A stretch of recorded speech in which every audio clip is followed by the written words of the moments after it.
Peace, peace world. What is going on? Happy Friday. Welcome to another Substantial Weekly. Of course, my name is Substantial and super happy to see everybody, man. Happy Black History Month. You know what I mean? Another applause for that. Yeah, man. And we got a lot of stuff to cover today, man. Happy to see everyone in the chat tuned in live, man. I appreciate you as always. Before we jump all the way into it, man, as I mentioned, it is Black History Month, so it's only right. We got to go ahead and rep. I'm black, y'all, and I'm black, y'all, and I'm blacker than black, and I'm black, y'all, and I'm black, y'all, and I'm black, y'all, and I'm blacker than black, and I'm black, y'all. I'm blickety black, blacker than black, black, I'm blacker than black, yo, because I'm black, and I'm black. I'm sorry. Get excited. No, I'm black, y'all. Hey man, shout out if you know the movie. Shout out to those who already know. Fear of a Black Hat, classic joint, man. Correction, that is from CB4, which is kind of like a ripoff of Fear of a Black Hat. Shout out to both films, you know what I mean?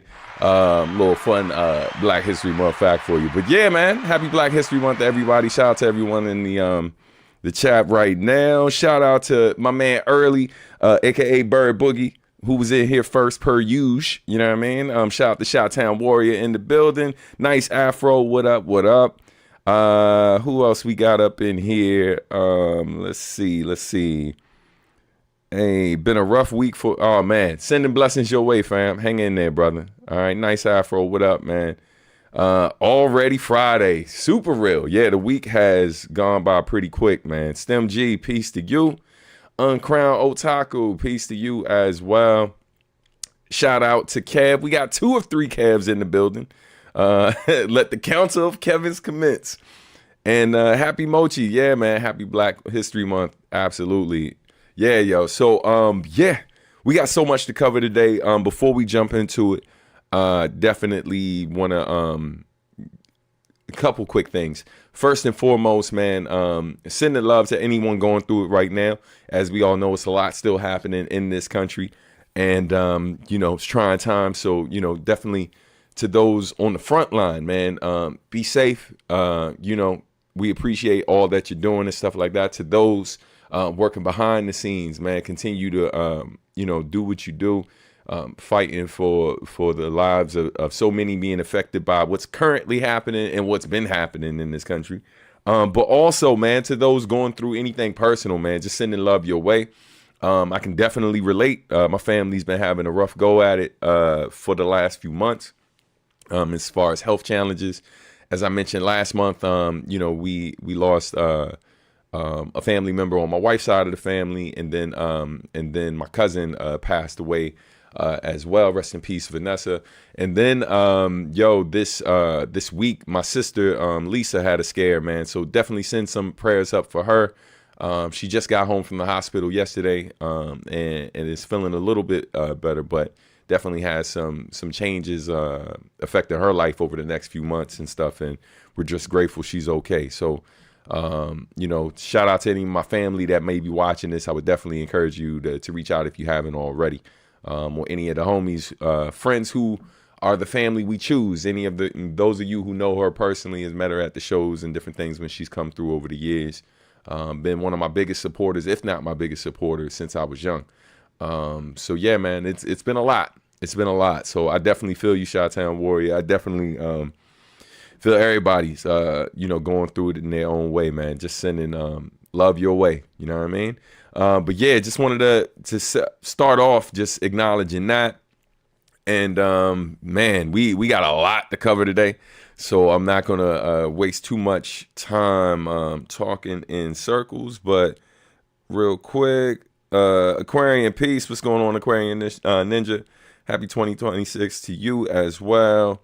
Namu Wonderling, what up, nephew? Good to see you up in here, Detroit. What up? What up? And yeah, all right, cool. So let's keep it moving. Oh, I forgot something. Hold up. Before we jump into this next thing, let me make sure I already did that. Hold up. Boop, pat, boop. So, man, when I say there is a lot of new music coming this month, not just from me in general, man. J. Cole just dropped an album today. Clap it up for J. Cole. You know what I mean? And a few of the homies have dropped new music as well. We'll be talking about that. It's Bandcamp Friday, so definitely go and support all of those who are dropping dope music. And yeah, but what I wanted to put as the goal for today, because I haven't started the goal yet, so I'm adjusting this real quick. So the goal for today will be to, if we hit 5 per usual, I got 2 beats. Both are still pretty rough, but I got 2 beats that I produced this week that I want to let y'all check out. And so we'll make the goal to hit 5 today. If we get 5 contributions, again, it doesn't have to be anything crazy. It could be on the low end, you know what I mean? Dollars, some change, whatever contributions you can make is greatly appreciated. Shout out to the channel members. We're going to get to all of those shout outs in a second. But if y'all want to hear some new beats, I'll play those. I'll play 2 new tracks. So I'm about to set this goal up. You don't have to do anything yet. 2 new beats. Boom. All right. Yeah, start goal. Hold on. Go gadget. All right. So the goal is officially live. Have I listened to the J. Cole album? Yes. We'll talk about that later, though. So anybody who wants to hear my thoughts on J. Cole's album, full disclosure, I have not listened to the whole thing, because if you haven't noticed, it is long. It is 1 hour and 40 minutes. It is 24 tracks. It's a double album. So I've only listened to, I think I'm 11 tracks in. So I'm at the midway point. But yo, it's solid. It's definitely a solid project. You know what I mean? Yeah, we'll dive into it later. I definitely want to cover this other stuff first, though. All right, but thank you for the question. We will circle back to that. So let's get something up on the screen. Go gadget. Hold on. And once again, man, shout out to everyone here. You know, man, welcome. Make sure that if you haven't said peace yet in the chat, and let us know where you're watching from, please do that. You know what I mean? Let's you know, let the community know where you are tuning in from. Okay, so let's make sure this is ready. We fixing banners and tings. Boom and pow. All right, let's get you down there, sir. All right, so happy Bandcamp Friday, as I mentioned before, and welcome again to the channel. Man, I don't have anything new on Bandcamp at the moment. However, there's a lot of music up there. There's a lot of you know, different merch and stuff you can order. There's a ton of stuff on Bandcamp that you can check out, not just from me, but from some of my peers, and we're going to talk about that in a second, including a new project from the homie LR Blitzkrieg, which, by the way, it's also his born day, so shout out to him. But yeah, man, a lot of stuff. But let's get into some other things real quick. So if you're not already, and let's move that off the screen. Bye-bye. If you're not already, be sure to follow Sub Art and Music on Bandcamp, so that way you can find out about releases from Millen, Javier Starks, Bop Alloy, of course, and we got a new album right around the corner, and me. All right, so make sure you're following us on Bandcamp. If you haven't already, I know some of y'all are like, hey, I'm really just interested in you.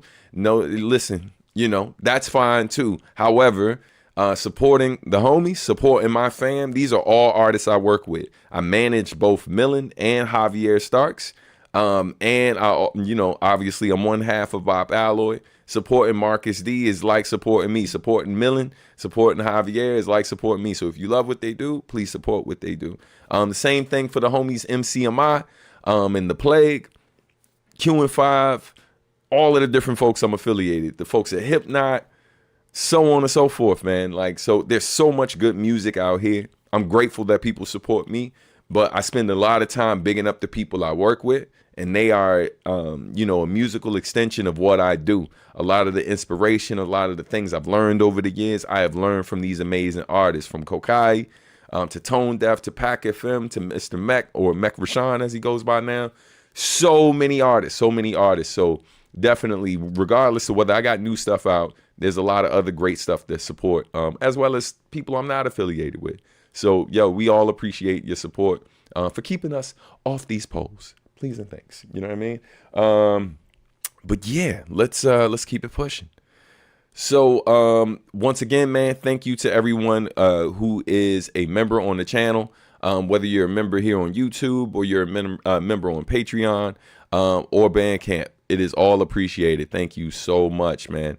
We got Dallas, Texas in the building. Shout out to Texas Lone Wolf. Appreciate you. Thank you for tuning in. All right. And if you haven't become a member of the YouTube channel, be sure to do that to get exclusive content. About to upload some exclusive audio to all of the channels this weekend. So look out for that, man. Got a lot of new music coming. All right. And then also, if you prefer Patreon, you can do that as well. All right. Let's keep it going. So, man, celebrating the homie LR Blitzkrieg, my brother from another mother, part of MCMI, The Plague, all that good stuff. 1/3 of Hydra. He has an album out right now. It's called The Calm. Super dope. He got, beats from legend, super legend, Knots. If you are a fan of Busta Rhymes, you've heard a ton of Knots production over the years. So there's production from Knots on there. He has artists like Tone Spliff and Mike King, as well as myself. Shout out to Nephew Kasim on there. Yeah, man, it's some bangers. Yeah, and Cuddy Fresh produced the track that I'm on. So yeah, let's celebrate that real quick. I got another joint to recommend for my friends at Dope this week, but I don't have a track to play for that.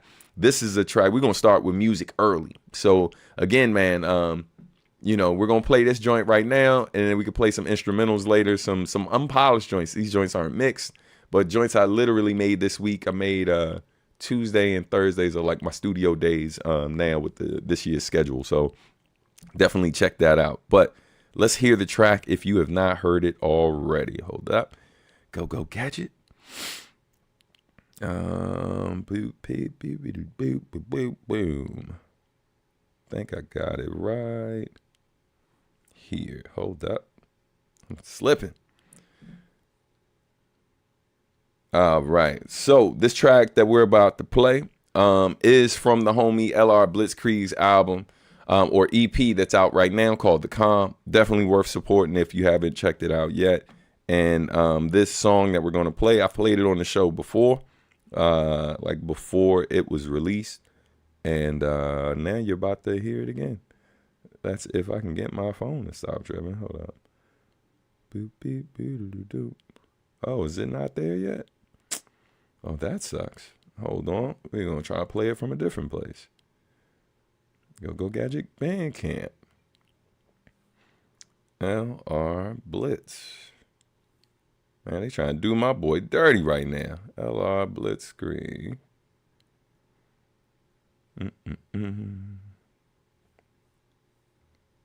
Man, what is going on?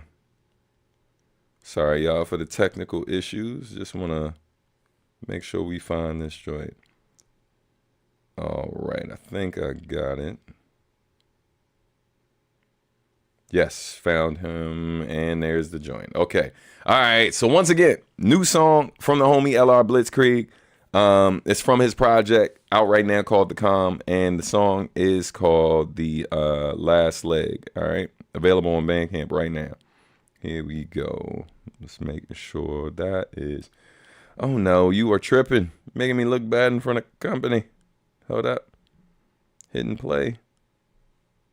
All right, let me know if you can hear the audio.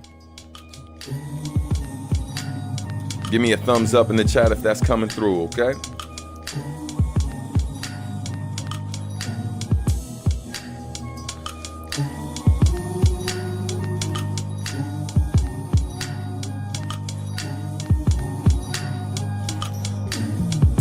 Was taught to man up when we were man down. They told me stand up when I'm the man down. Told me walk it off after being ran down. Outnumbered 5-1, still I had to stand ground. Told me every obstacle to eliminate. Anything soft about me I should mitigate. I was told hide my weakness, put the tears away. Make sure the kids are straight before you're gone while you're here today. But they forgot got to teach me how to face my inner demons. Instead of burying my pain as the pressure deepens. Suffer quietly and never give you any reason. Heart colder than the Siberian winter season. Provide or die for my ride or die in these babies. But I won't lie, it's a lot to squat on the daily. But what I got is a gift from God, and I pray He teach me how to shed His weight, cause it's about to break me. Pressure of the world on my shoulders, with my fans' future in my hands. I think the pot's about to bubble over. Rumor has it God's laughing at my plane. Ain't no days off for a soldier, and there's little sympathy for a man. But there's cracks in my armor I ain't sure. On my last legs, still I gotta used to be a wild and violent, hype, archaic alpha archetype. Equal parts of bark and bite. Reach the start and stop the fight until I reach the park it right. Parallel, hopped up off the carousel. Now me and me are more exploit how not to fail. But still it be a lot of trails, obstacles, broken sails. Just when I think that we afloat, the boat can soak with dropping hail. Sometimes I take it not so well. A revert, the knee-jerk reaction, subtracting compassion. Now she hurt. Man. Now what you go and do that for? No matter what you going through, who got your back more? Whenever the accounts get low, who help you stack more? If you ever gotta hide a body, who got the hacksaw? True. And at home, life is a piece of cake compared to the rest of the world that's trying to fit me for my wake. So I awake every morning with mistakes behind me, ready for war. Open the door and watch it all remind me. Pressure of the world on my shoulders, with my fans' future in my hands. I think the pot's about to bubble over. Rumor has it God's laughing at my plane. Ain't no days off for a soldier, and there's little sympathy for a man. But there's cracks in my armor I ain't showed. On my last leg, still I gotta stay. Pressure of the world on my shoulders, with my fans' future in my hands. I think the pot's about to bubble over. Rumor has it God's laughing at my plane. Ain't no days off for a soldier, and there's little sympathy for a man. But there's cracks in my armor I ain't showed. On my last leg, still I gotta stay. Yeah, man. Shout out to my homie, man, my brother from another mother, LR Blitzkrieg. Man, happy born day to you, bro. Congrats on the release. The EP is fire. That right there is probably like the most chill track on there. There's a whole lot of bangers. There's a whole lot of bangers on there, man. So definitely, check it out. It's a great project. Honored to be a part of it. Super proud of my bro. So Chi-Town Warrior says, bro, I have to say this song is exactly what I needed right now. Man, yeah, y'all. Glad you connected with it. I'm glad it's resonating with you, man. And yeah, word for word, it aligns with my situation. Definitely will be on repeat. That's what's up, man. That's what's up. I'm hoping the music helps, always. Nephew, thank you. Namu, I appreciate you, man. All right. But yeah, man, so that right now, that was Last Leg featuring yours truly and Kasim. Yo, shout out to Kasim. Kasim is Blitz's nephew by birth. Right, he's the son of Keith Wildchild Middleton, who is an amazing artist as well. MC, poet, producer, dancer, percussionist, all the things. That's actually Blitz's blood brother, and he's not my nephew through blood, but he's my nephew as as a part of this brotherhood that I have with MCMI and the Plague. And yo, man, super proud of that artist as well, man. Is that brother Kasim? You should check him out, Kasim Middleton. You can look him up as well. He has a lot of great music. Some of y'all, if you've watched American Idol, actually saw him on there. I think he made it top 8 years ago. You know what I mean? So, and he's super dope. Super dope too, man. So it's a lot of amazing artists on this project that you should definitely follow up with and check out. But let's keep it moving, because we got more stuff to talk about. Since we talking about the homies, you know what I mean? Another one of my brothers from another mother. Shout out to GMS, man. Clap it up for my bro GMS. He has a dope project out as well called 777. And yeah, man, what I'm going to do real quick is I'm going to play a song from his project too. That's one of the things, man, when we're doing My Friends Are Dope going forward. I know a lot of times when this happens, it's going to flag it. So like I don't get monetized, and that is what it is. or the video won't be monetized going forward. But it's all good, man. I want to make sure I give y'all a chance to check out some of this dope stuff instead of just throwing the cover up there and not letting y'all hear it. So what I will do, let's bring it up real quick, because I really think this joint too is going to connect with a lot of y'all. But his project is called, the song is called Freedom. How We Get, and this is the Shades remix. It's featuring Vic Shades and Chords Cadero. Shout out to Chords Cadero, super dope vocalist. What's really dope about this track too is you're gonna actually hear flute being played as well. And GMS, the brother in the front, who is an amazing MC, also is part of Hydra and MCMI, the different crews I've run with in New York for a very long time. And yeah, man, but he also plays flute. So you're going to hear him do his thing on this joint. And yeah, it's probably my favorite song from the project. So let's hear that now. And we'll go from there. Let's make sure this volume's good. Y'all can give me a thumbs up when y'all are hearing it, just to let me know. And keep it moving. Something is happening in our world. The masses of people are rising up, and wherever they are assembled today, whether they are in Johannesburg, South Africa, Nairobi, Kenya, Atlanta, Chords Cadero. always the same. We want to be free. GMS. Let's go. Like Big said, I can't change the world until I change me.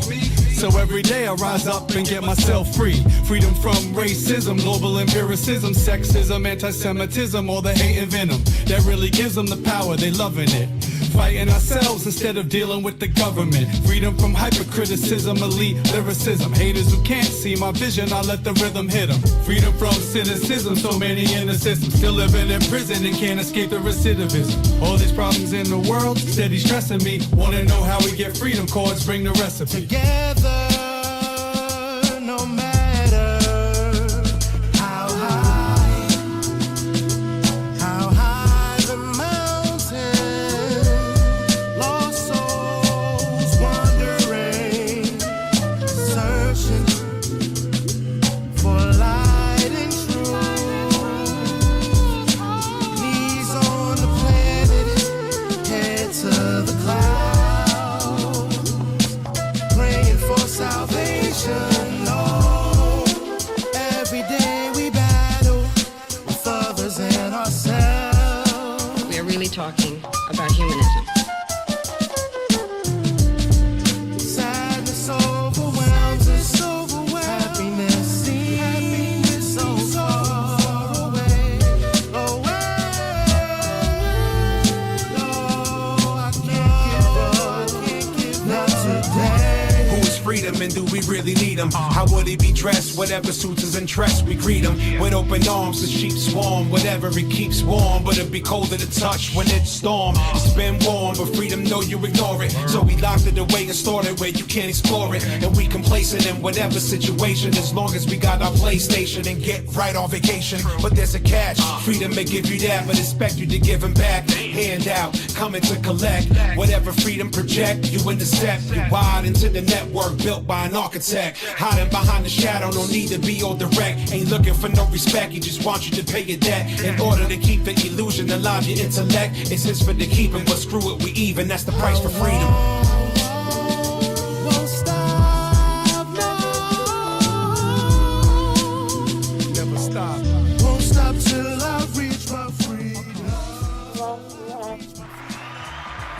Almost hit the wrong button for a second there. Hey man, shout out to GMS, man, for a great record, man. This track is definitely my favorite on his project and stuff, and excited for y'all to get more familiar with like a lot of the different homies that like I run with, and I know a lot of y'all already are familiar with some of them, but there's so many people I've worked with over the years that like, man, it's it's a hell of a rabbit hole to go down to discover some of their music and also see some of these people live, man, because they're great performers as well. They actually have a big show happening in New York tomorrow, called The Craft and stuff. So I think I reposted it on IG already, so definitely check that out. I think Onyx is performing live, as well as many others, including I think Pack and Tone usually come through. Blitz is also performing to celebrate the release of his new project, and many more. So yeah, man, support my brothers. You know what I mean? Greatly appreciate it, man. They're super dope. All right, let's keep it moving. So let's get into these Bop Alloy updates. You know what I mean? We are so close to releasing this project. And of course, the Kickstarter is going on right now. Y'all can support that by going to the link in the description of this video. But I wanted to give y'all a heads up today, because a track that I leaked a few weeks ago is actually dropping exactly a week from the day. Two songs are dropping next week. One is a song that I have with Bop Alloy, and then another that I did with Lizzie Blue that I played for y'all a while ago. She's actually getting ready to drop that. So man, y'all getting the double up next week. You know what I mean? We got new tunes on the way. Clap it up for that. Exciting times. You know what I mean? So yeah, but let's talk about Bop Alloy right now. Yeah, man, we are running our Kickstarter, and last I checked before we went live, we are currently at 158 backers. 158 backers. Thank y'all so much, man. I appreciate y'all supporting the project. So where we are at the moment, we've raised y'all have pledged $25,250 to help this project. Yo, greatly appreciate the support. Like, we worked really hard on this album. Had to make 2 different trips, round trips to Japan to work on it and stuff. So definitely the financial investment just to make it, from the different studio stuff, that technical issues that had to be taken care of, equipment that had to be purchased, things that needed to be repaired, just a ton of our own time and financial investment went into making this, just so we could be in the same space, as well as paying our features and more, man. So y'all showing up for us, as y'all always do, is greatly appreciated. Thank y'all so much. If you haven't backed the campaign yet, please consider doing so. You don't have to be a person who is coming through throwing a ton of money at us and stuff like that. If you got it, cool. I am not here to block any blessings. If that's what the Lord put on your heart, then I greatly appreciate you. You know what I'm saying? But even if you're a person who's like, man, look, I don't really do physical anything. I don't buy shirts. I don't buy vinyl, CDs, all of that. Like, I don't need all of that. If you're a person who streams and you're just waiting for it to come on streaming, that's fine. You can actually make a contribution to the project without requesting anything physical, especially if you know you're going to stream it down the road. Feel free to donate whatever you can, whether it's $1, $5, $10, whatever it is. It's greatly appreciated. You know what I mean? Because the amazing part about this campaign is to see how much we were able to raise, considering how few people actually contributed. While 158 people might seem like a lot, when you think about the fact that on streaming platforms, currently I'm at close to 160,000 monthly listeners. Marcus has more than that. I think he's close to 300,000 and stuff like that. My mailing list has thousands of people on it. All of these platforms that I'm on have, we got thousands of folks. But whenever we do these campaigns, it's never really more than 200 of y'all that show up to support. So I'm just saying, to those of you who've never supported any of our campaigns and stuff, even though you support in other ways, if you're in a position to support the campaign, I highly encourage you to do so, especially if you're a person that's used Kickstarter before, because one of the things that it does, without you actively telling everybody that, hey, I supported this, if you're a person that already has an account, just by you making a contribution, anyone who follows you will be notified, and anyone who's in your network of people on Kickstarter will see it recommended. So it just helps us get the word out. Okay, yeah, it sounded like Popo was passing through the neighborhood. So anyway, just wanted to again say thank y'all so much. We officially have 12 days left to support the campaign. So yeah, man. Actually, is it 12 still, or is it? Yeah, I think it's less. It's at 11 right now. But yeah, thank y'all again. I also wanted to point out, real quick. We'll talk about the stretch goal. So we hit our stretch goal of 20,000, which is allowing us to repress the old album. The very first album that we did on vinyl. So this will be the second pressing of it on vinyl. So you can actually add that as an add-on when you go to support the campaign. So if that's something you're interested in, you can pick that up, as well as picking it up on CD through the same campaign. And then also, our goal is to get to 30,000 now, because we're planning to repress Winter Breaks 2. Now, not Winter Breaks 2, Winter Breaks the anthology. So both Winter Breaks 1, 2, plus the songs, the bonus track that we dropped called 10 Winners, and then also Walk Into the New Year by Stephanie Gale featuring Bob Alloy. So all of that will be added to the vinyl. So now you can actually pre-order that as well. So that's going to get shipped later this year, as well as the first album, which will ship a bit sooner. The new album will ship before all of that. But yo, we got a lot going on, man, and we're super excited for you all to hear this music and the new music, as well as get physical copies of the old stuff. So yeah, speaking of new music, we have hold on, that is interesting. I just got a notification that someone tried to enter the joint, and that is a bit off-putting. I don't know what's happening. Anyway, okay. So anyway, some stuff happening behind the scenes. Like something just popped up, and it looked like I had a guest coming through, but it's wild because it says my name. So I don't know. I don't like it. You know what I'm saying? But anyway, new music. Our next single, There's More. This will be the second single that we've dropped. That's coming out next Friday. So next Friday, There's More is dropping, as well as another song that I did with Lizzie Blue. That's coming out called Love Again. So both of those are dropping next week. Can't wait for y'all to hear those. Man, when I tell you, a lot of new music's coming this month. So those two songs are dropping. I'm currently in talks with this video game company. That is, that's panning out nicely, and it looks like contracts will be signed next week. So working on some music for them. I can't wait for y'all to hear what is potentially going to come out of that situation. So, but yeah, man, it says, oh, this one is fire. Yo, thank you, man. Heard the sneak peek. Yeah, thank you, Early. Yo, so I can't wait for y'all to hear this whole album, but excited for y'all to hear this next single featuring Stephanie Gale. Shout out to those of y'all who heard it when we played it live, and shout out to those of you who were just ready for whatever we drop. You're like, hey, man, look, if it's y'all, I'm there. And so thank you. Let's keep it moving. So on to some not so great news. Shout out to those of you who supported and plan on coming out to the show. Originally, that was supposed to be tonight, but unfortunately, I had to postpone it due to I hate this word, inclement weather. There we go. Struggling. Inclement weather.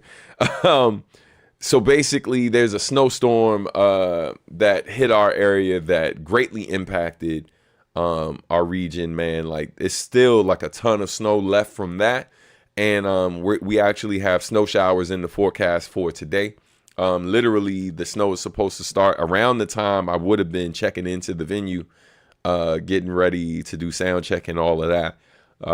So the snow is not going to be as bad as it was last time. But because the majority of the snow from before has not fully melted away, like it's still a lot of snow out here. Like a lot of us are still struggling to get in parking spaces because like the amount of snow that has not melted, because the temperatures have only gone over freezing, I think twice since that snow happened almost 2 weeks ago. So there's just mountains of just dirty ass snow everywhere. And in parking lots on the streets.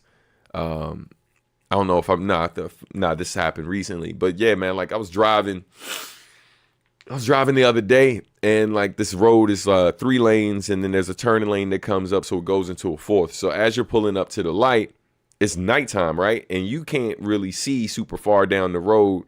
But like as I get to the light, there's no turning lane. And on top of that, the snow is like coming into the street and literally blocking 3 of the lanes. This is on a road where the speed limit is 55, which means you know that people are doing like 70.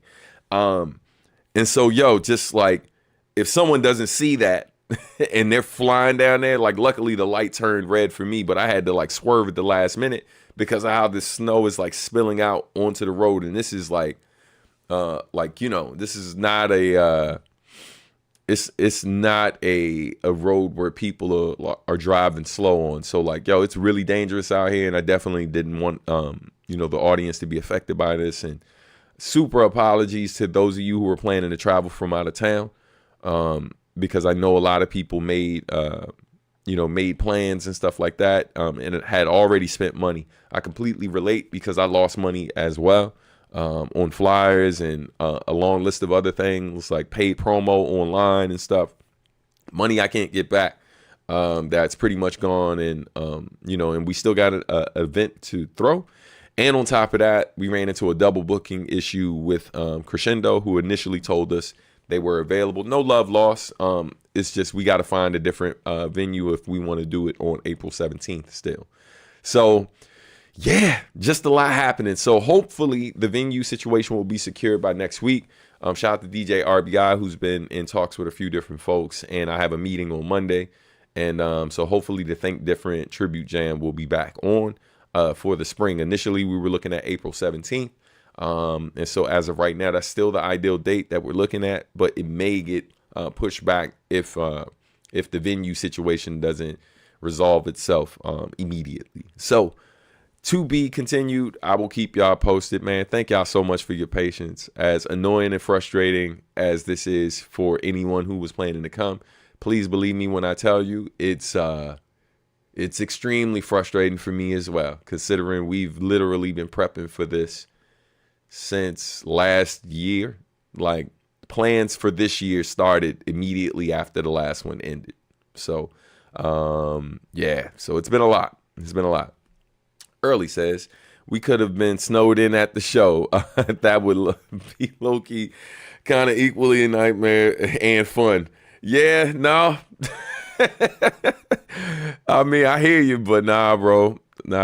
Like, as much as I love everybody, man, y'all go home. Leave me alone. Because when I'm done, bro, that's one thing about me, man. When I'm done work, I'm ready to not see everyone. You know what I mean? Just so I can kind of decompress. So it would have been dope. But I know a good amount of people just wouldn't have came through. Even people who bought tickets wouldn't have showed up. So, we had a lot to consider. But anyway, excuse me. Let's talk about these other events. We got a lot of other things, man. So next event is March 6th through the 8th is BlurredCon. BlurredCon is going down. Theme this year is Geek Nick. Man, I'm always excited for BlurredCon, but especially this year. One, because we're bringing sketch pads back. We're doing sketch pads on March 7th from 5 to 6:30 p.m. And it's going to be super dope. We'll be in the Jefferson room that's in the Hyatt Hotel. So look out for that. But they got a lot of great guests this year. But the guest I'm most excited about, and shout out to Detroit for putting me on. I had no idea that Redman was going to be there. So, hey, I am super excited. But for those who don't know, BlurredCon is a convention that takes place in Arlington, Virginia, just outside of D.C. Blurred simply means black nerd. It's a convention that is chaired, ran, and operated by black folks. You know what I mean? But it is a con that celebrates black culture, but it's open to everybody. So it celebrates nerd culture and black culture, all things like pop culture and stuff like that, but through a black lens. And it's an amazing con. It's a really good time. I always love to call it the Black Family Reunion with cosplay is how I describe it. So like you can come through. There's everything from music performances, parties, to arcade tournaments or whatever, video game tournaments.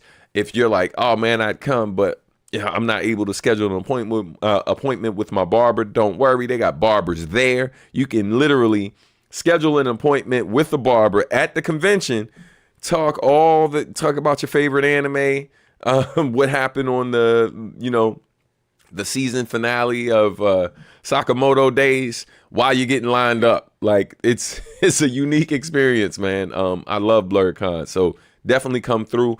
We are not going to have a table this year. We're just doing sketch pads. But yeah, man, it's super dope. I'll only be there. I'm gonna be hanging out a bit Friday, and then we got sketch pads on Saturday. I won't be there on Sunday because I'll be heading out to San Francisco because GDC is coming up. Shout out to Happy Mochi for putting me on. Details for that is coming up soon because I will be doing a performance out in San Francisco, an after party for GDC. So as soon as I get those details, we will be bringing that information to you right here on the show. But yeah, man, I look forward to seeing those of you who plan on attending BlurredCon. I look forward to seeing you there. All right. Now let's talk about this EU tour with Bob Alloy, me and Marcus D. Catch us in Europe at the end of, or toward the end of March. First show is in Lisbon, Portugal. That's March 21st. It's happening at the Village Underground. And then after that, we are heading to Madrid. We will be in Madrid on March 22nd. 22nd. Tickets are available. Tickets are available for all of these shows right now. All right. So you can grab your tickets now. And we have an announcement, you know what I mean? So yeah, man, we just got confirmation that we've been added to the Doing It Festival. And that's happening on March 27th. So March 27th, you can catch us in Rennes, France. Shout out to the Doing It Festival. Shout out to my man Charles and the whole team. Always showing love. They had a really dope movie that you can check out too, man, that they produced years ago that I'm actually featured in. This was pre-Substantial Weekly days, so I don't think we've ever talked about it on the show. But maybe one day, man, I'll set up a viewing and stuff so we can all check it out together. But it's a documentary film that literally talks to 5 different indie hip-hop artists who are all educators as well. And they literally went to some of the schools and different programs that we run around the U.S., to speak with us about what we do in the community. And but yeah, man, that was produced by these same folks. So I've been affiliated with them for a long time. I think I first worked with them nearly 20 years ago. I think it was like 08 or 09 when I was touring with Cunning Linguists. We performed at their venue in Rennes, France back then. And then Marcus D and I did this festival almost it was 9 years ago the last time we did this festival. So shout out to them, man. It's a dope fusion of hip hop and jazz. You gotta check it out. And this year they got Cali Agents performing the same night as us, as well as Cormega and Marley Marl. So it's gonna be a legendary night. It's gonna be dope. All right, and then our tour ends in Paris, France on March 29th. We will be performing in Paris, France. So grab your tickets now. You can grab your tickets for all of these events right now. Go to the tour stuff. We still got to add some info for the Rennes show, so that way it pops up across like Songkick and bands in town and all of that. But that info should be up there by next week. All right. Let's see. Hello, just wondering if there's a chance that the EU tour could extend to other countries. Yeah, absolutely. Just know that whenever you see me touring, if you don't see me listing your country, it's not because I don't want to come there. It may be because that we reached out already and the folks we were talking to, we just couldn't come to an agreement. So the hope is that we're able to add at least one more city.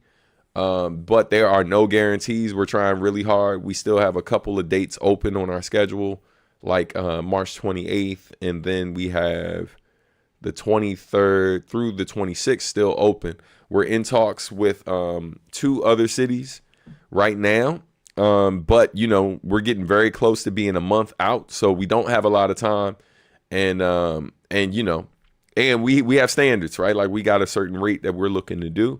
And that's sometimes the challenge for us is that people are willing to book us, but like the rate that we ask for, you know, we're willing to negotiate to a certain extent, but there's a limit, right? Like we have like the minimum that we have to get because, you know, we learned a lot from doing that tour ourselves last time.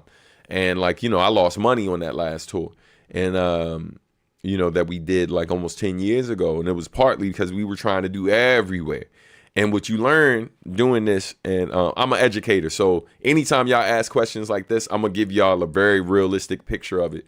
I don't care if I'm not really concerned with how it makes me look as an artist and stuff like that. This is just transparency. And I think it's important for fans to know, because sometimes it looks like artists are intentionally neglecting your region, like they don't want to come there. When the truth of the matter is, we know that we have fans there, but sometimes the people who do booking are not necessarily people who are a fan of your music. And when they're not a fan of your music, it's not about whether they like your music or think you're good or not. It's about whether or not they know you have an audience there. And so even when we show them data that we do have listeners there, if the numbers aren't crazy, because the realistic thing is, even if I show you, let's say, that in whatever city you're in, I have 1,000 listeners in your city alone, right?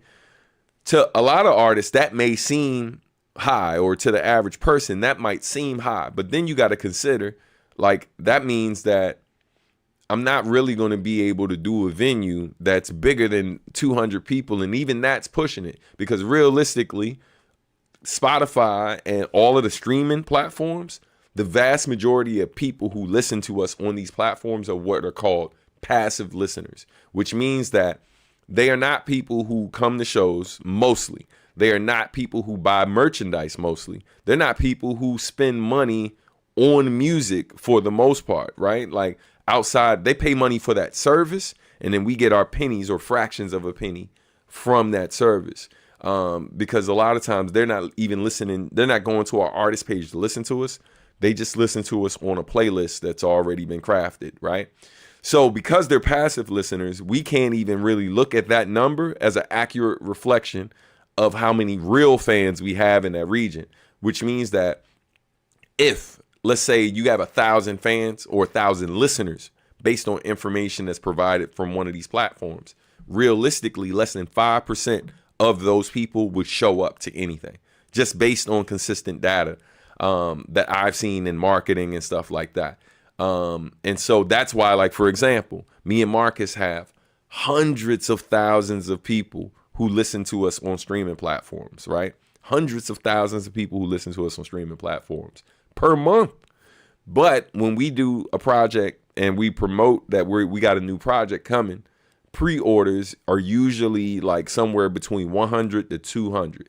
So even with somebody who has such a vast amount of listeners, not fans, but listeners like us, we still have to be realistic about, you know, how many people we're really talking about. And if you're a promoter who's been doing this long enough, you're aware of that too. So that makes it tough for us to negotiate, things that make sense for promoters, because they also don't want to take a loss financially. You know what I'm saying? So yeah, man, I know that's more detailed than maybe any of y'all were asking for, but the teacher in me is always going to use these moments to kind of make sure that anyone who's a fan of mine and choosing to be in this space with me, you're an educated consumer and you understand how this stuff works. You know what I mean? All right, no worries. Thanks for addressing it. Much appreciated for the full picture. Now I appreciate you for listening. All right, let's keep it going. All right.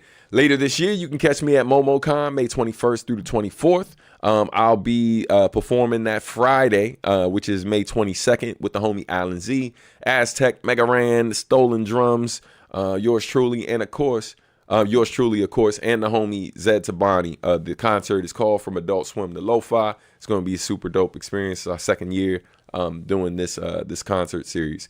So yeah, man, definitely look out for that. Let's see what else. Okay, I know some of you were asking me before what my thoughts were on this project. So let's bring this up real quick. I didn't write a bunch of notes or anything, and again, I'm still going through the first listen, so I'm not gonna give a whole lot of detail.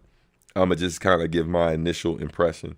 And keep in mind, I've only listened to, I want to say like 10 or 11 songs so far. So of the songs I've heard so far, my favorites thus far, I like Safety a lot from J. And then we're talking about J. Cole's The Fall Off. It's out right now. Definitely solid so far. Like, the issue is never whether or not J. Cole can rap, right? If you're a person who still believes he can't rap, I don't know what to tell you, because he's pretty good at rapping. He's pretty good at rapping. He's been great at rapping for a long time. And yeah, man, I was definitely a person who, when he first came out, was maybe a bit more overcritical than most. And it was simply because people were like, yo, this dude's like best doing it, blah, blah, blah. And because of the type of rappers I not only listen to, but know, I'm hearing them and I'm just like, I ain't saying he average, but I'm saying he sound like what a good rapper should sound like. So I'm not like, oh my God, right? I used to be kind of the same way about Sky Zoo as well, where I think they're both amazing. Like in terms of technical ability, or I think they're both very solid and sound MCs. But I've never been like, oh my God, these are the best doing it. But I just think they're dope. I just think they're dope. And like, I think over time I've learned to appreciate what they do even more because of how consistent they are. And I think that's something that doesn't get pointed out enough about certain artists. Like, it's one thing to make something that's solid and do it once, right? Even if it's not like, oh my God, this is the best thing that came out all year, or this is one of the best things that came out all year.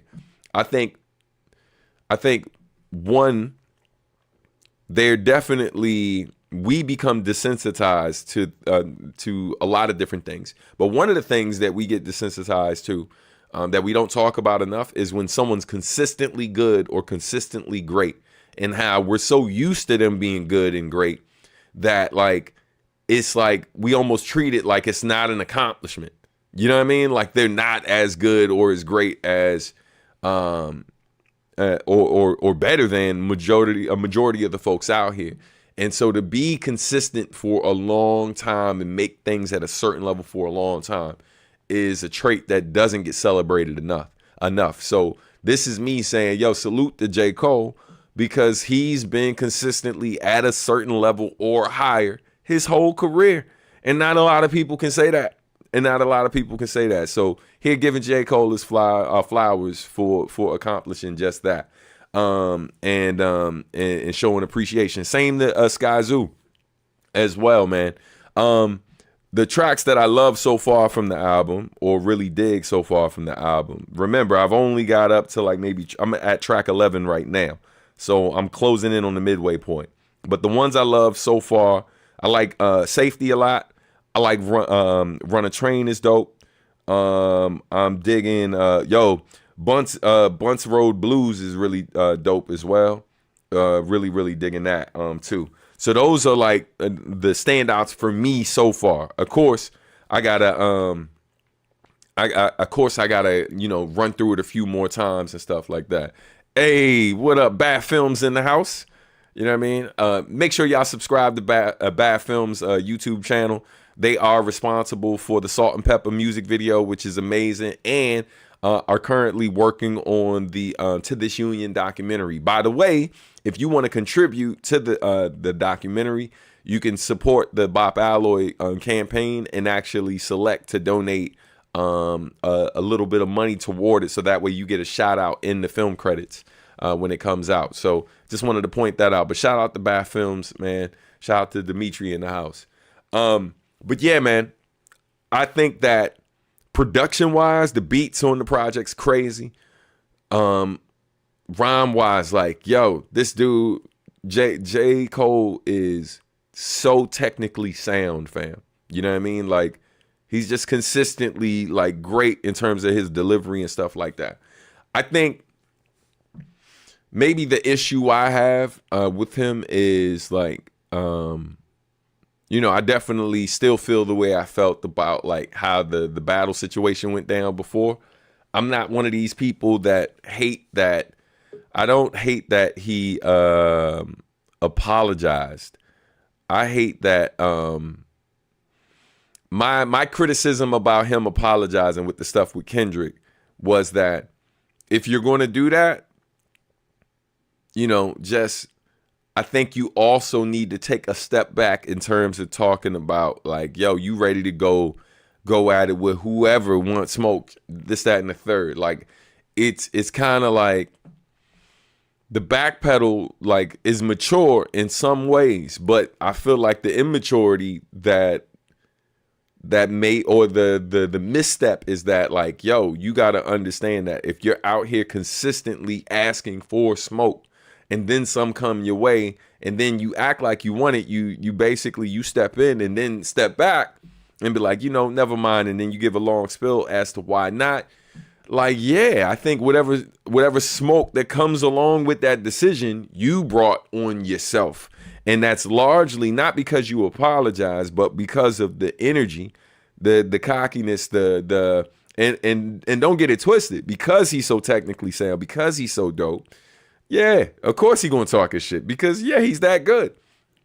But it's like, yo, in hip hop, in rap, you know what I mean? Like, when you're gonna do that, like, there's definitely this comes with it. Like, for example, I know I get viewed as Mr. Positive, conscious rapper, or whatever you want to call me. But I came up as a battle rapper. So yeah, if I ever had a problem with an artist and it came to that, I ain't got no problem with doing that because, yo, that's how I started. That's how I started. I still write those type of joints. So I may not get on every, like, that's, I think, the difference. I don't get on every track like, yo, I wish a nigga would. That is not the energy I put out. I'm more like, hey, man, hey, I'm over here minding my business, right? I'll do a little track talking a little shit here and there. And it's more of think of it as I'm not out here like, hey, man, if got a problem, they can get all this. I ain't really doing that. I'm just, think of it like I'm out here open carrying. You know what I'm saying? So that's my approach versus I'm not talking all the shit and then when it come my way, try doing the backpedal thing. What I'm doing is more like I navigate I make it obvious that, oh, that thing is on me. I'm not out here brandishing the joint like, everybody, because that's what I feel like people are missing from the conversation with J. Cole. You out here flashing the joint. You know what I mean? And you can't do that if you have no plans on using it. And then when you use it, the joint, man, that track was so, like, it's what the kids call mid when he did it. And it's just like, yo, like, it wasn't a great example of what you could actually do in the situation. And I know a lot of people was like, oh, it was just a warning shot type of joint. But I was like, but even as far as warning shots go, historically, it wasn't necessarily like, oh my God. I mean, there's some people who felt like that. I listen to a lot of battle rap and know a lot of professional battle rappers. So I was not one of those people that was thoroughly impressed with what he did. Especially considering how nice I know he is. So, but yeah, man, you know, I'm off topic right now. But like, as I said at one of my shows or whatever, I was like, the apology will only age well depending on how he carries himself going forward. But if you continue to walk out here like inviting smoke, like talking shit, like, yo, you got it for whoever, that is always going to be held over his head. It was like, yeah, but when the one guy who, you know, top of the food chain guy came at you Or not, and it's wild. He ain't even really come at you. He just it was a stray. You caught a stray. You caught a stray. And so, you know, I don't know, man. It's just, yeah. He's going to forever have that held over his head. But I don't think that takes away from how dope of an artist he is. And so far, I'm halfway through it. It sounds pretty dope to me. Let me know what y'all think, though. Let's get to some of these comments. I also love Safety. Lonely at the Top. And from this, two of my faves are 39 Intro, Life Sentence, and I Love Her Again. Yeah, I got to finish listening to it. But what I've heard so far is dope. Don't Start, None Won't Be None. That's all I'm saying. Yes, man, my Uncle George would say, God bless the day. Dead. Uncle George would say, he's like, ain't nothing but something to do. He wouldn't be out here like, hey man, I will whip your ass. That is not how Uncle George was talking. Uncle George would be like, yo, if someone was talking a little whatever, he was just like, you know, ain't nothing but something to do. Letting them know that, like, hey man, that ain't what I came here for, but if that's what you want to do, okay. And that's almost more terrifying than the person who's like, hey, man, anybody can get it. You know what I'm saying? The person who's just like, okay, since you sharing, what's up? Yo, that person is the person to worry about in most situations. You know what I mean? And I think that's kind of what Cole did, right? Like what he showed. In terms of, I'm not saying he did what the thing that my uncle does. He was more of the anyone can get it type of person.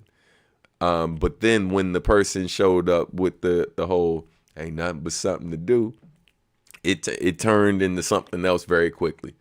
Oh, my bad. I love this brother. You know.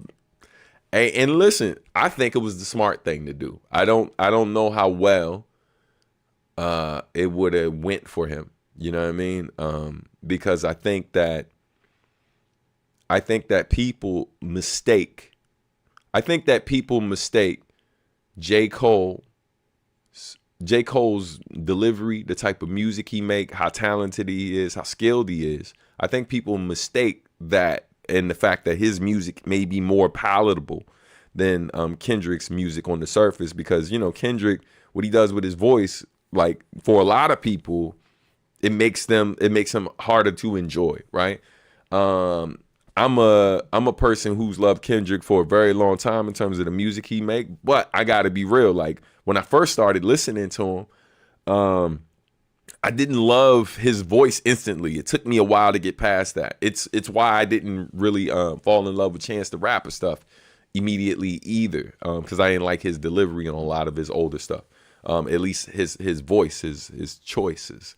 And but I think that people mistake how much they enjoy a person's music for how well they would do in a battle situation. And I think it's a Jordan. Here you go. The whole Cole and Kendrick in a battle situation is maybe the difference between it's the difference between Jordan and LeBron. And if they were going at each other in a this is all hypothetical, right? But if they were going at each other in a championship situation, who are you betting money on? Now, people who grew up watching LeBron are going to say LeBron, right? People, and I'm not saying everybody, but a lot of people who grew up with LeBron being the man for as long as he's been the man. Because remember what I said about consistency. It's hard to be consistently great that long. But Jordan was a killer, fam. Jordan was a killer. It wasn't about, this dude left the game, went and played another game, came back, struggled the initial joint because he came back in the midway point, but then got back to winning 3 straight, which he did before he left. That is not something we've seen done over and over again. And when other people talk about him, right? Like this dude literally, he put fear in damn near anyone he played against. It wasn't just respect. Like even the ones who would talk shit, the way he would respond, they knew not to do that with him no more. And so it was a different type of mentality. And I think that Kendrick has that. And I don't know, and I think based on what we saw with Cole when he backpedaled, I think that that ain't that killer, that ain't that instinct, fam. And I'm not saying he's wrong for thinking like that. I'm thinking that's okay. I'm like, be that guy. If that's who you are, be that guy. And I'll be real. This is my biggest criticism of Cole. I want to hear, and I got to finish listening to this album, but I want more of that guy.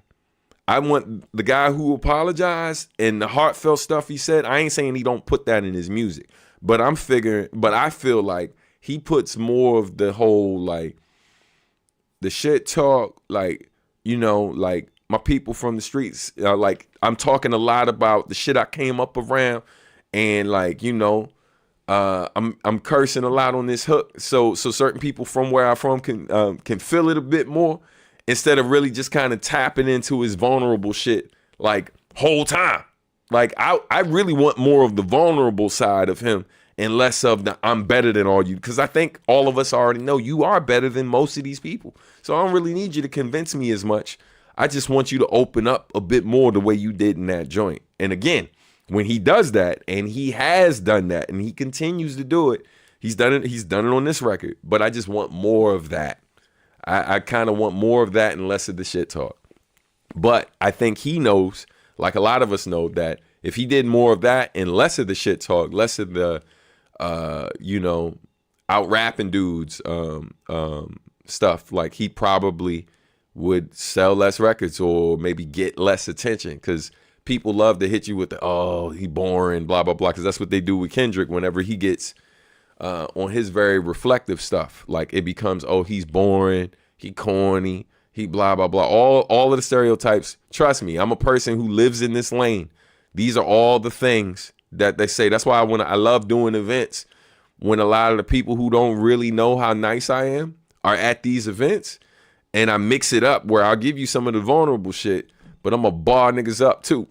You know what I'm saying? So I get why, I understand completely why Cole does it, because the more of the vulnerable stuff that he does, there's, especially throw the fact he's light skinned on there too. This is a whole other thing that we deal with in our community, right? With colorism and how like people assume you're soft. You know what I mean? He's mixed. He's light skinned.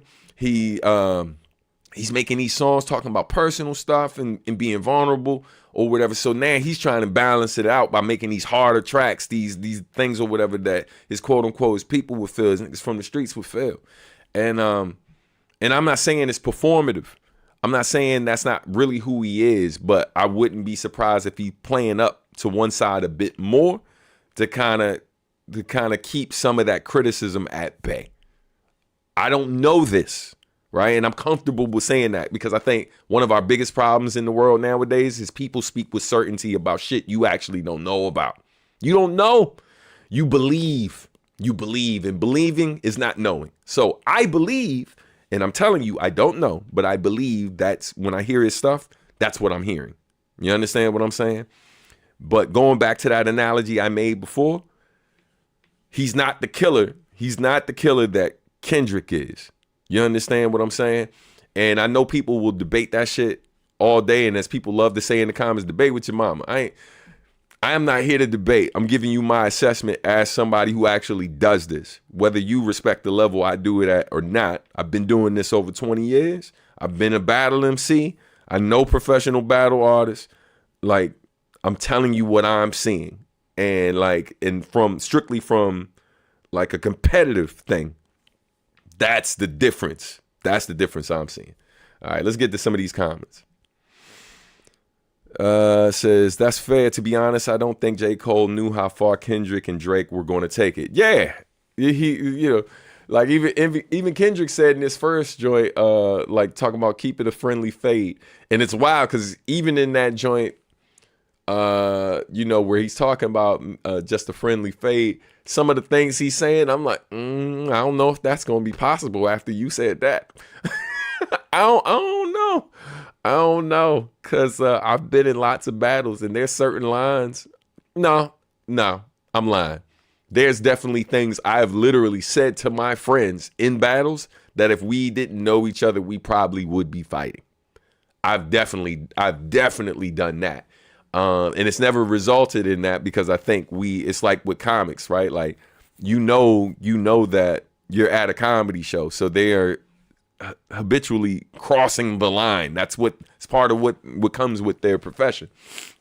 And so I think in that setting, I've battled enough of my friends where like we've said some wild stuff to each other, some wild stuff, mama jokes, stuff about the siblings. And these are people we actually know and have broke bread with and have made like lines or whatever in reference to these folks in battles.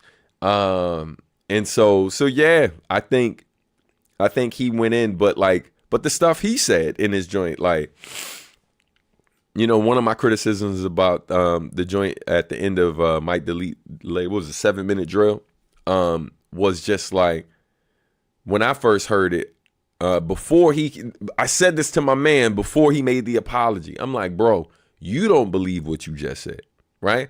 Again, I don't know him. I don't know him personally, but the criticisms he made of Kendrick's albums, I'm like, come on, bro, you a fan. That was a cool little reference to what Jay-Z did with Nas and stuff like that. But to do that, you got to be a fan. And if you a real fan of this dude, you know what you just said is bullshit. You know it's bullshit. Like, this comparison ain't nice try, but no, sir. Agree to disagree. You know what I mean? And so, yeah, man. Anyway. Is it wrong that I almost want to see Stan in a rap beef at some point? I feel it would produce some hard tracks. Yeah, I mean, again, I'm not out here looking for it, but I do think the beauty that would come out of it is that I'd still make like songs that are harder all the time, right? Like, not all the time, but a few times a year I will make those type of tracks. And quite frankly, they never perform well. My wife said something to me one time where she was like, yo, I don't know, it just feels like you're trying. And I think she said that partly because she wasn't used to hearing that side of me as much anymore. And it wasn't, to me, it didn't feel like I was trying. Like, it was actually easier to write. It was easier to write than the more personal stuff. Because, like, again, I came up in that environment. So doing the wordplay, the punchline type of stuff, you know, like, you know, quick example, right? This is an old joint. This is like maybe 12 years old or more. Probably older than that, actually. What was it? I wrote this, 2011? Some shit. Yeah, something like that. So it's old. But it's like, I'll steal your face, then steal the show. You can't feel your face, no one feels your flow. You is a joke. You got no skill. You like 5'3", trying to shot block O'Neal. And you look real funny with balls on your neck. Just a big dummy that lost his respect. I'm awesomely fresh, patent pending. Y'all stand for nothing. Backs are bending. The raps I'm spitting, you can't stop mine like 1-800. I stay with hotline, so I'm a rocket. And I'm a target with more fresh produce than farmers markets. My thinking cap, so Joe, I don't rock fitteds. Minutes later they're like, oh, I get it. 6'5" haters all on my did it, cause the flow's so mean, yet I'm so nice with it. Then it says, I can't remember the joint. I can't remember how the second verse go, but there was like a whole song I wrote. I just never put it out. Like, I got that joint over. I have recordings of that song on 3 different beats of this one song, and it's just all punchline stuff. Tone Deaf has got a few joints that I've done too for like mixtapes and other things and stuff that like just never came out. And yeah, man, it's just fun to do because it's basically like shooting the dozens or what we call where I'm from, Jonin. You know what I mean? And we all came up doing that, so it's like, yeah, it's dope to do. It says laugh out loud. It was funny how Chance always did that. Like, yeah, man. Related but unrelated. I love the TOK Footprint sample on Only You. That and What If might be my favorite tracks on the project. Yeah, man. Only You is great as well. Yeah, I'm definitely. I can't wait to finish listening to it. It's solid though. Make a diss track under an alias.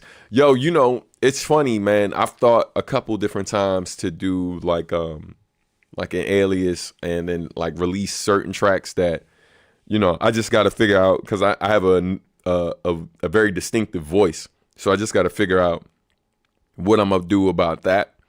But yeah, that's not a bad idea, because I think that for the people who, here's what's crazy, bro. Like, and I'll take this off the screen. But yeah, man, shout out to J. Cole, salute on the project and stuff. Definitely looking forward to finishing that. But yeah, man, I think that some of the most frustrating things as an artist sometimes is certain people like really associate you with one thing, and they just kind of want you to do that one thing and not really deviate from that. You know what I mean? Until they decide that they're tired of you doing that thing and you become predictable or uninteresting and stuff like that, and then they move on. So throughout my career, I've always done what I could to pepper in the other things I'm interested in. Not because I'm trying to quote unquote blow up, but because these are things I like to do. It was super annoying. A friend of mine at one point, or associate of mine, made this criticism of me and stuff like that, like, you know, basically making it sound like I made a certain creative choice because I was trying to make a pop sounding record or trying to blow up. And it was an annoying, it was kind of undercooked assessment. And the reason why I say that is you making a song that sounds more accessible, right, or like more palatable to the masses is not what blows people up. Let me repeat. You making a song that sounds more mainstream is not what blows people up and make them hit the mainstream. You know what it is? It's money. It's money. It's money. It's money. I don't know if y'all can hear me. It's money. It's not just you making that, because there are lots of examples of songs that don't necessarily sound mainstream, but somehow everybody knows and loves it, right? Like Doechie's joint that she got nominated for, what was it, Denial's a River, that joint, that is not a mainstream sounding song, but it was everywhere. And that's because money. It's because money. It's because money, right? Them having the budget and also a great marketing strategy to be able to get it out there to as many places, get it in front of as many people as possible, right? There's different levels of storytelling. The storytelling that's in the song, the storytelling that's done through the marketing. And in order to do that successfully and be able to sustain that over a certain period of time, you need money. Anybody who works in the business knows this to be true. Now, I'm not saying it's only that. You still need a good strategy. The music still obviously would need to appeal to a good amount of people. But you need strategy, you need cosigns, you need all of these different things. You need people with influence, like hopping on the bandwagon, and all. You need cosign, you need all the things. But number one, number one, money.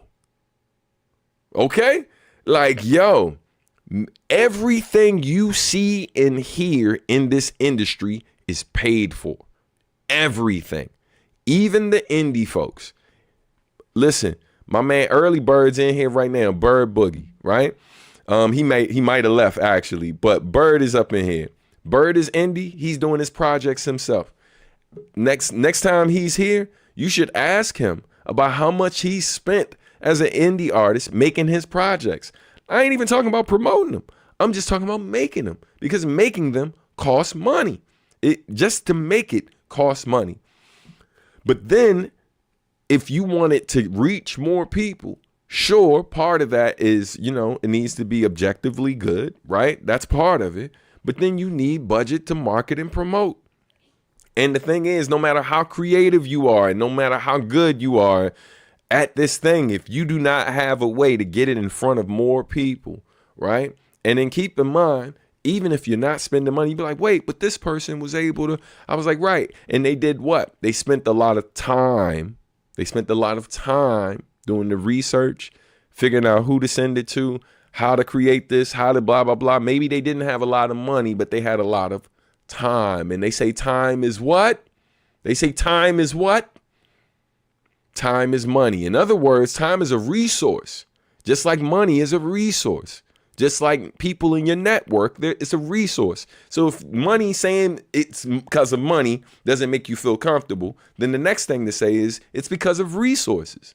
Things blow up because certain people have more resources than others. Sometimes you see somebody who's not super popular, all of a sudden start popping up everywhere. Well, networking helps, but even if they didn't network, sometimes they got discovered by what? A person who has what? Resources, right? That person found it and then they shared it. Now, they might not have paid that person, but that person is a person who's paid and also has resources and then shared it to what? A larger audience, which the average person has to pay to get access to. But if they didn't pay, they still benefited from more resources. That's all I'm saying. And it's like, yo, we can debate this all. Like, I would gladly talk to anybody in the industry who wants to talk about this stuff at any level. And they can try to paint this picture all the different ways.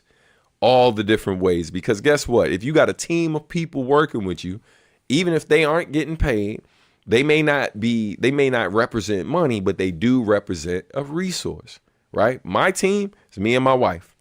That's it. And a lot of times it's mostly me.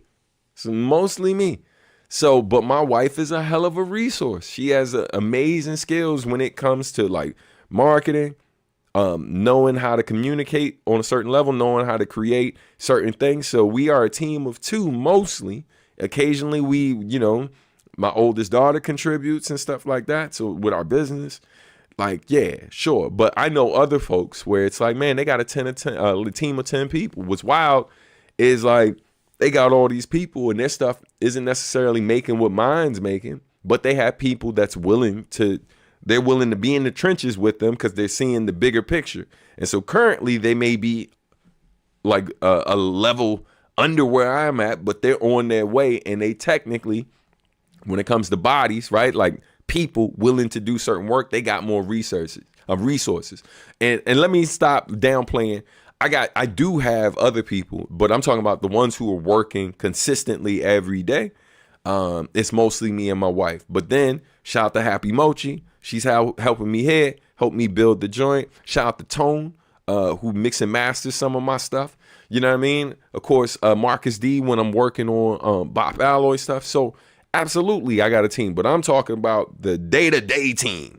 The team I actually see and meet with and talk to every day. It's one person. It's one person. You know what I mean?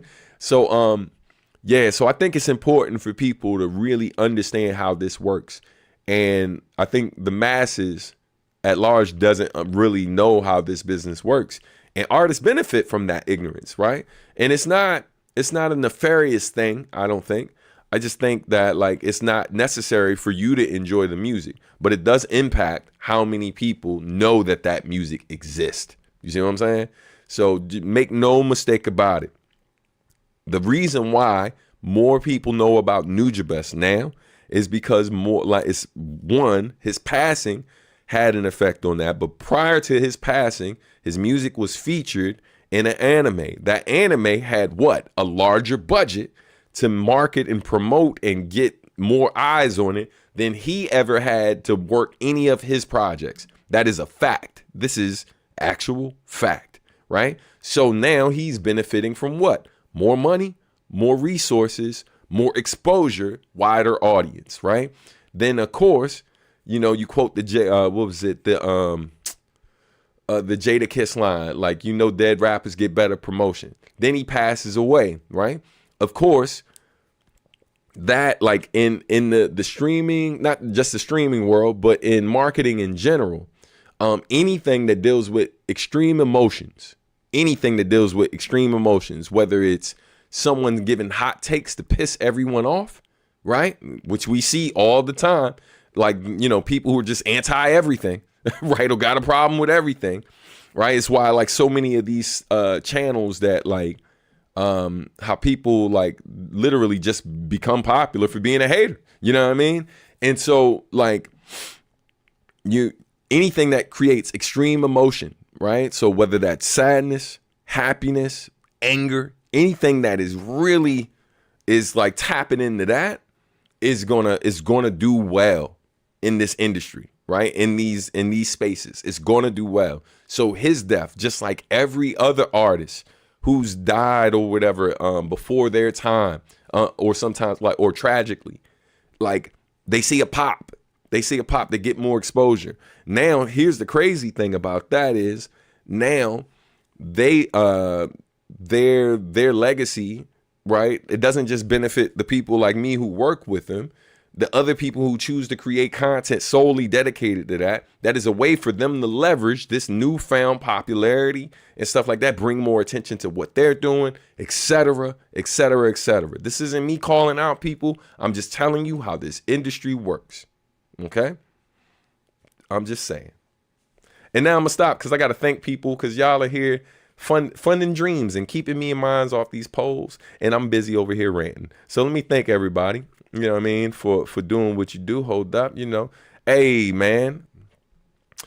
Kev, man, thank you so much. I appreciate that. Thank you, sir. You are a gentleman and a scholar. You know what I'm saying? Thank you for keeping me and mine off these polls.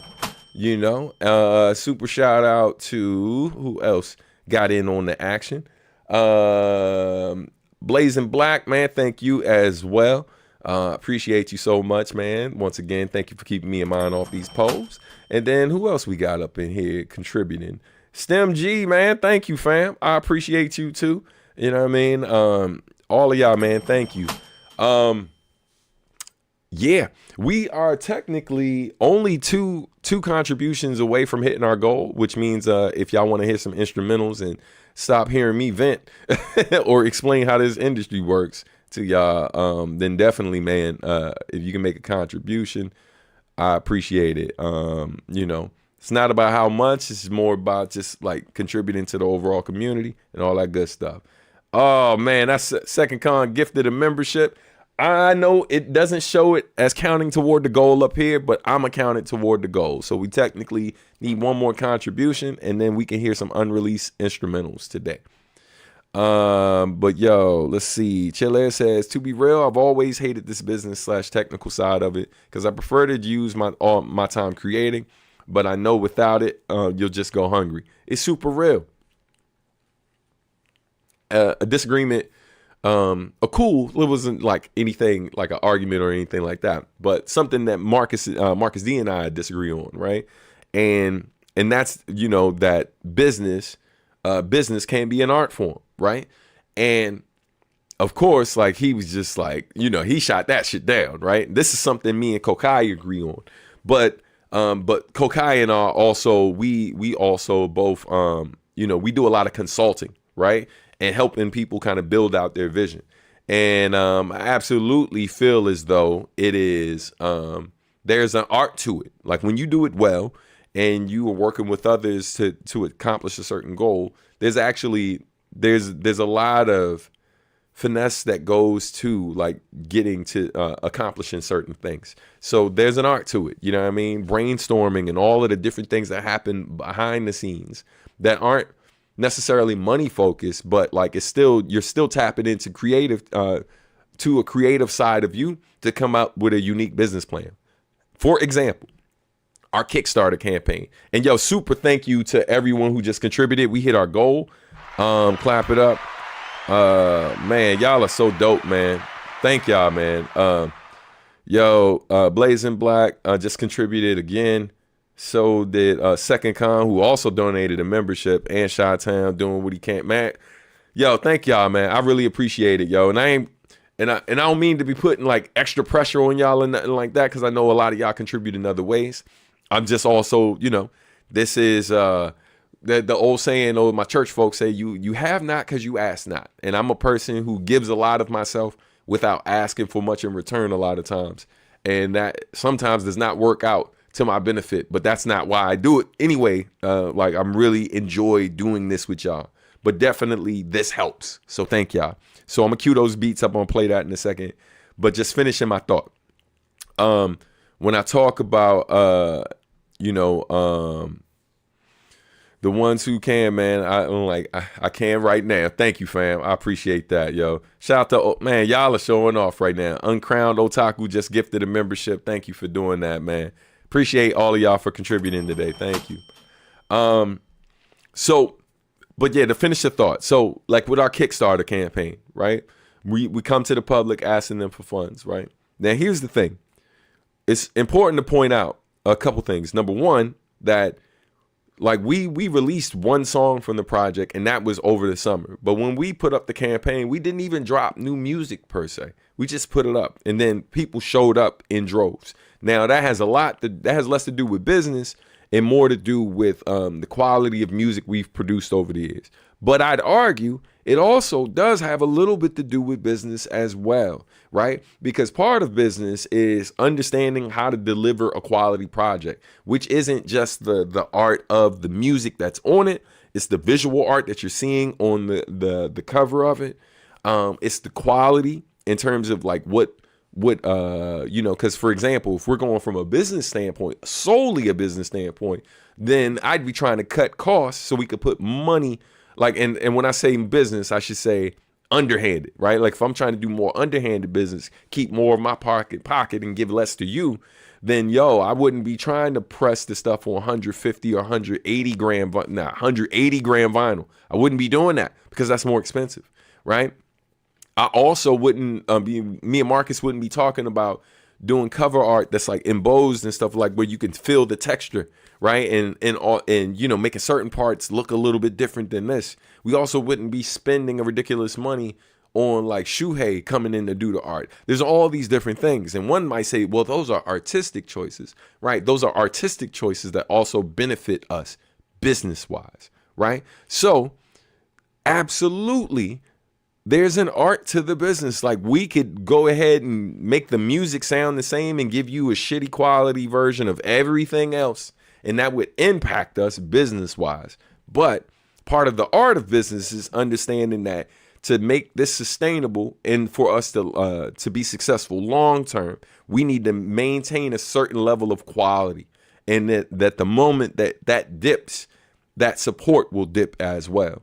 And then going a step further with the Kickstarter campaign, the thought that went into even what the packs are called, right? The album's called Masters of the Artistry. So saying novice level, this level, expert level, executive level, all of the different things. Like I could have just been like tier 1, tier 2, tier 3, blah, blah, blah. But thought goes into this. Creativity goes into this. Research goes in. A lot of the same things that goes into me writing a song goes into me thinking about how to market this project, because I don't have the same amount of money or resources that other people in this industry have. But I am partnered with somebody who's equally creative, equally business savvy. And when we put that information together, right, then our business and how we choose to move and present our art is a work of art itself. And that is why people oftentimes come to us, not just saying, yo, how did you make such and such? But people will come to us and be like, hey, man, how did y'all manage our campaign like that? How they come to us picking our brain the same way people pick our brain about creative things. So absolutely, there's an art to business as well. I'll argue that shit to my death. You know what I'm saying? Because otherwise I wouldn't still be here. It ain't just because I'm talented or got skills. It's also because like I have a certain amount of intelligence when it comes to that space as well. And I'm not just doing what everyone else does. I'm using my creativity as an artist. I'm applying that to my business as well. You know what I mean? Everything I touch, fam. On that note, let's hear some music and then we're going to get out of here. So I got these 2 beats I'm going to play for y'all. Complete disclaimer. They are not fully mixed. Okay, so they are super rough. I haven't sent it to my guy Tony. I haven't sent it to Tone yet. He doesn't even know that this is coming. So if he's watching the show, hey, got work coming your way, bro. But these are 2 different beats that I'm working on for something, and so we're in there. Shazam. Boom, boom. Okay. All right, cool. So disclaimer again, not mixed. Also, there's some tuning issues I'm trying to resolve with one of the beats as well, like in tuning the sample. And so there's a part of it that might sound out of key, or certain parts that sound bare, where other parts sound real built up. But 2 new beats. I'm going to play the first of the beats. No names for them other than beat 1, beat 2, because they are potential submissions for a thing I'm working on. All right. So let's hear beat 1. Here we go. I'm judging these like they're hey man, shout out to what up, Game Boy Jones up in here, man. Good to see you, fam. Hey, I'm sure you're gonna be at Momo this year. Maybe I'll see you at Blurred, but yeah, man, hoping to see you sometime this year, brother. Hey man, gotta get you on the show one of these days, bro. Hey, definitely check out Game Boy Jones stuff, man. I'm sure some of y'all may be already familiar. This brother's been doing this thing for a minute, and super talented, man, and a good dude. All right, that was a nice surprise. All right, so here we go. Let's play this joint right now. Okay, about to hit the wrong damn button. Get that. All right, so here's beat 1. Yeah, super rough. And I'm not gonna tell you what's my favorite. You know what I mean? So.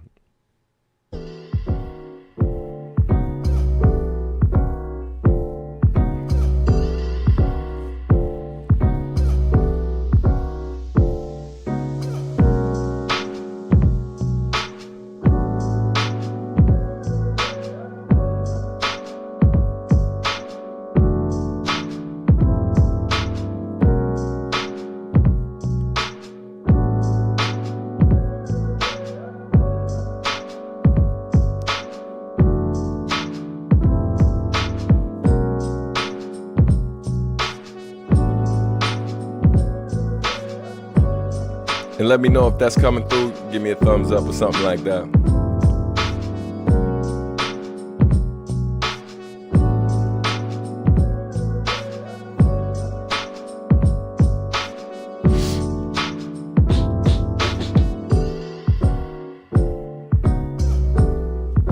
So I'm gonna let the hook and then one more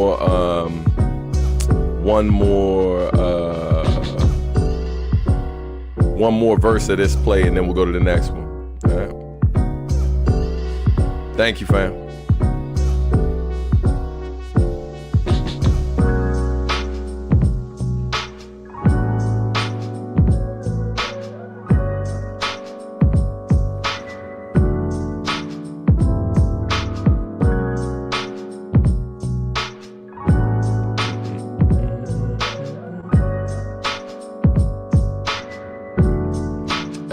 So that was the first joint right there.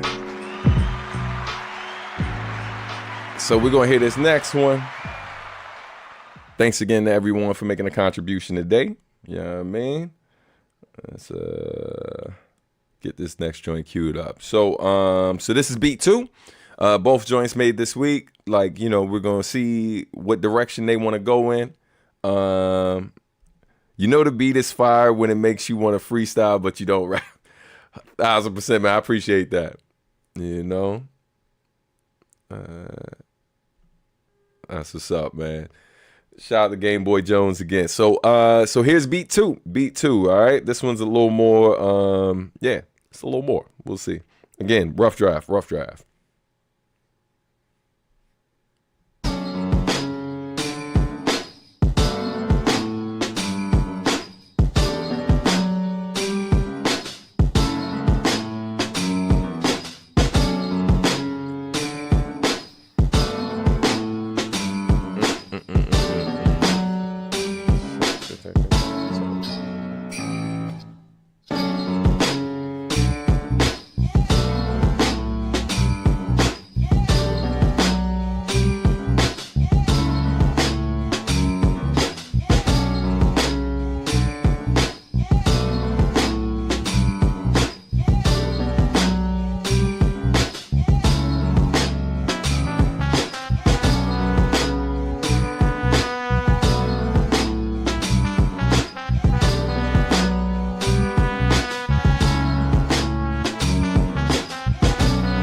funny. This one, like, both joints, like bars and things start coming to me, but this one in particular, the moment it drops, my mind is just like fighting the urge.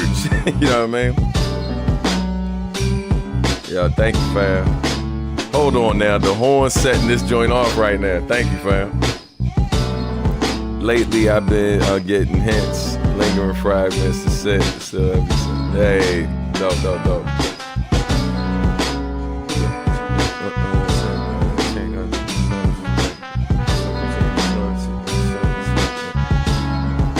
Yes, sir.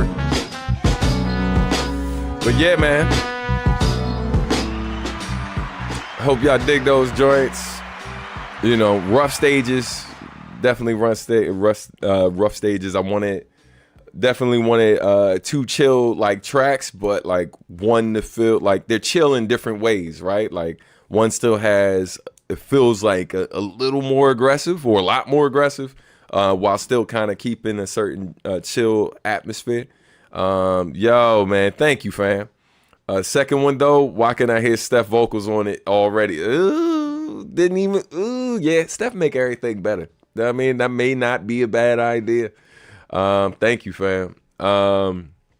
Let's see. Hold up. Let me stop that joint. Said this might need a little writing. So yeah. So let me say this. So both are created with the intent to have songs potentially written to them. And so yeah, that is the intent. We will see what happens with this thing that I'm working on it for. I can't get into the details yet. One, because we're still negotiating. We just agreed on the terms, but contract hasn't been signed yet. So maybe these will, or one of these ends up on that. And if they don't, like, quiet is kept. I'm already planning The Garden 2. I'm also planning to continue with both Beat series. The difference is the Beat series, The Garden, always is going to have at least one joint with me rhyming, along with professional like photos shot by me. You know, in my travels, different places, different gardens. But then also, I'm also working on Keep Cooking Volume 2 as well. I already have like 1 or 2 beats for that.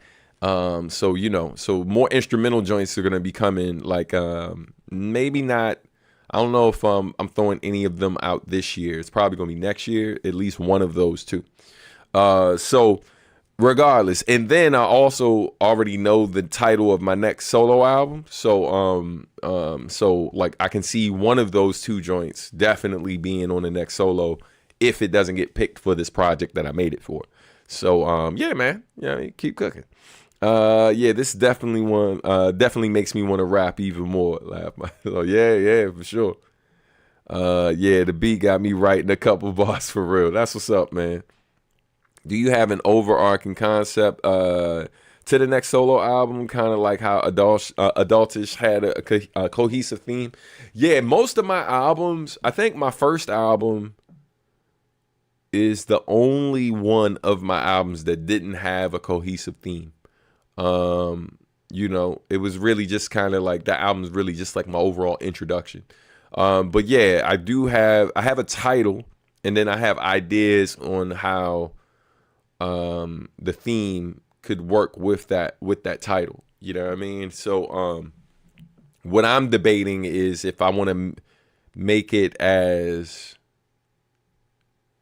like, I guess like stringent, like or like be as strict with like what the theme is and make the songs have to work in that theme, or if I want to make it maybe a little bit more loose.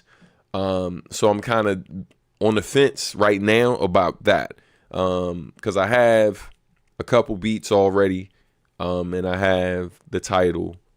You know, yeah, I'm trying not to say too much because it's too early to really get into the particulars of it. But yeah, man, I appreciate you.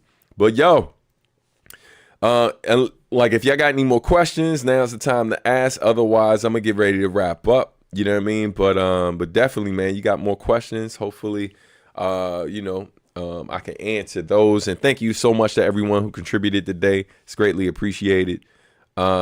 If you haven't pre-ordered the new album yet on Kickstarter, you can do that by scanning that QR code right next to where it says Q&A. But scan that QR code and it'll take you to Kickstarter where you can contribute to the new album and secure your copy ahead of time. You know, and all of that. All right, Chi-Town War. Oh, wait a minute. It says first. Bird Boogie says, "Who you got in the Bad Bunny Bowl?" I don't even know what that means. Man, I think full disclosure, I haven't watched the Super Bowl game or like a Super Bowl joint. I haven't watched the Super Bowl I've watched the Super Bowl halftime shows, usually after the fact, or like I'll tune in real quick to watch that and then skip the game. But I haven't watched one of those in years. It's been over a decade. So I don't know. I don't necessarily have a pick. Full disclosure, I don't even know who's playing. I know Bad Bunny is performing, and I heard somebody else is supposed to be rocking with him. That's all I know. Chi-Town Warrior says, got one quick question. All right, send it over. Let's see. I got like 22 verses. Would it best to look for a producer to work with or keep self-producing? I would say, well, it depends on how you feel about your production, right? Like if your production, you feel like it's pretty solid and is inspiring you to write. And also I would definitely share if I were you, I would share my production with other people whose ears I respect and feel like they really know what they're talking about, or they tend to recommend stuff to you that's really like, man, this is really dope, it's well produced. I'd get feedback from them. And if the feedback from them is like, man, these beats are really good, then the likelihood that people will enjoy hearing you over your own beats is maybe a bit higher if your peers are kind of confirming. And again, this is assuming that your peers, like, you know what they talk about. It's all subjective, but, so that's one. I would say that if you do have access to other producers and somebody who's willing to produce a whole thing with you rather than you getting a bunch of beats from other people, if you got somebody in the network that is willing to kind of do an EP or a project with you, I'd start with them. You know what I mean? And if they are kind of at the same level too, y'all could work y'all way up together. You know what I mean? Or if there's somebody who's maybe a little bit more known than you, but is down to do work with you, yeah, do that to build the joint, build that relationship. You know what I mean? Because people love to see duos of producer and an MC and stuff like that. So yeah. You know what I mean? Best of luck to you, fam. Let's see. When you make a contract, do you need to make it with a lawyer or can you do it yourself? You should make it with a lawyer because they're always going to catch things or consider things that maybe you won't. So if you can afford to do it with a lawyer, you should do it with a lawyer. However, there are templates and contracts out there. I am not a lawyer, so I can't give you legal advice, but I can tell you that there are contracts and templates that are pre-existing and stuff like that you can edit based on what your needs and potentially use that if you cannot afford legal counsel. Legal counsel is extremely expensive. So, so not everyone is able to do that. That's a real issue, but everyone should do that. You know what I mean? That's definitely the better route if you can go that route.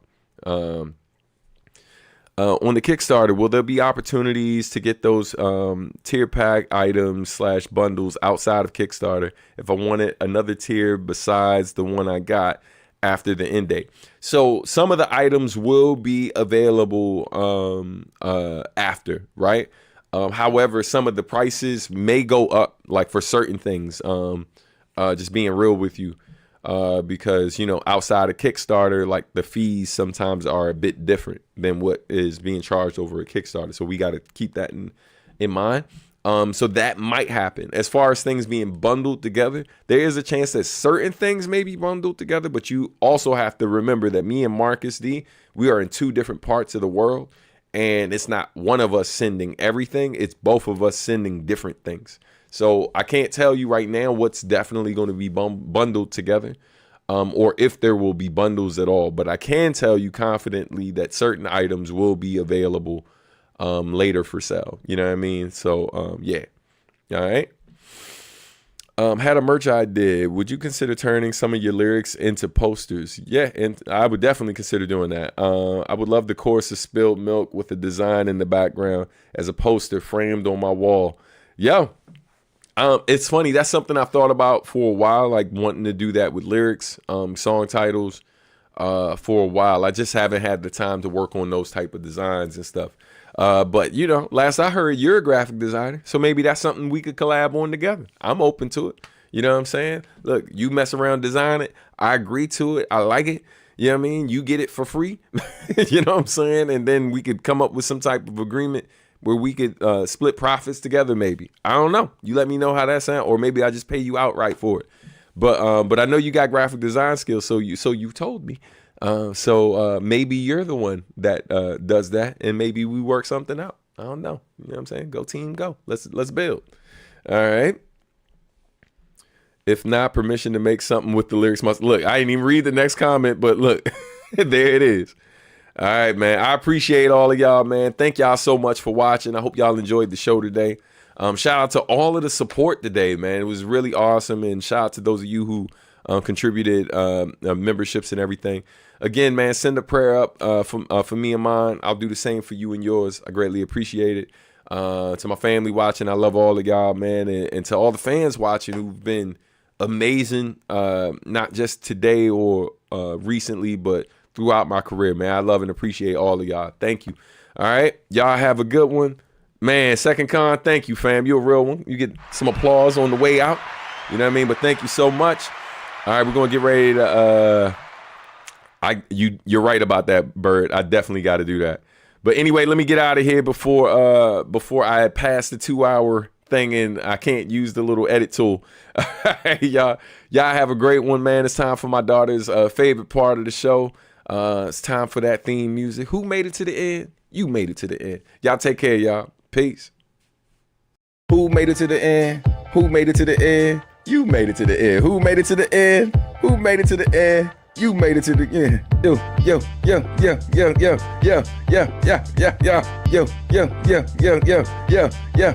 Who made it to the end? You made it to the end. Who made it to the end? You made it to the end. Who made it to the end? You made it to the end. Yo.